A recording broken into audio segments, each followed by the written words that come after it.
Sunday, Ted spoke to us from 1 Corinthians chapter 1. He talked to us, among other things, about the wisdom that the Greeks always pursued. It was their public narrative. We're the wisdom people, always looking to be wise. I don't know if wisdom was supposed to be an end in and of itself, or if it was supposed to be a stepping stone to something greater. Wisdom will prove something or direct you to something. I suppose it was really something that stoked their pride.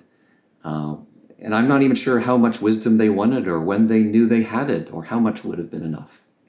We know that Paul spoke to Felix. Paul spoke on Areopagus, quoting their own poetry. Jesus spoke to Pilate. They spoke to wisdom in person, in character, and they didn't recognize him.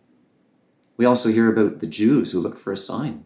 This was their public posture, that they were always, it looks like a great posture, right? Always searching, always wondering, always open, had a sense of being open and looking. And yet, our brother shared with us, John 12:37, though he had done many signs before them, still they didn't believe. Theirs was a posture that was forever unsatisfied.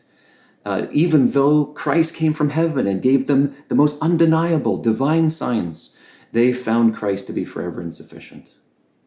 And so I asked myself, what do you think characterizes our civilization? In a few hundred years from now, when they dig up our own pots and pans that we're eating from today, what do you think would characterize us? Would it be wisdom? Probably not. I mean, you want wisdom, you can go online, you can see Khan Academy, take free courses, you get wisdom from the East, wisdom from the West. What do you think characterizes our civilization?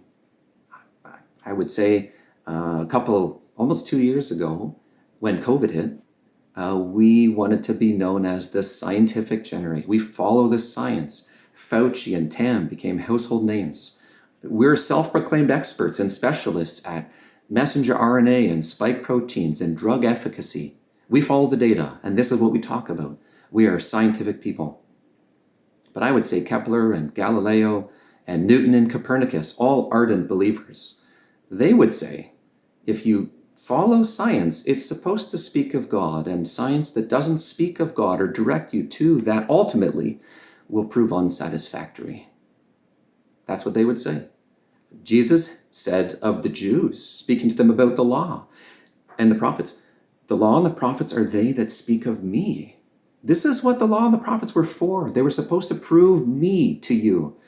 Same as wisdom was supposed to prove Jesus to the Greeks who were looking, or the signs that the Jews said that they were looking for, or science that shows the glory and majesty day after day, night after night, proclaiming his grandeur. Do you think our civilization would be one that says we are always the ones looking for human identity? What does it mean to be human?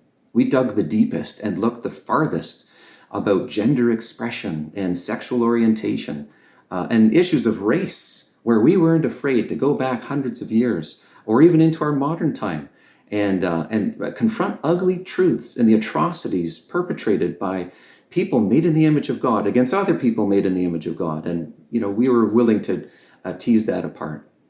But I would go to a point of saying any better understanding of what it means to be human without a better understanding of in whose image we were created, that is him, God, in whose image we were created, will ultimately prove unsatisfactory, a meandering, a wandering, and something that doesn't lead us to knowing God any better.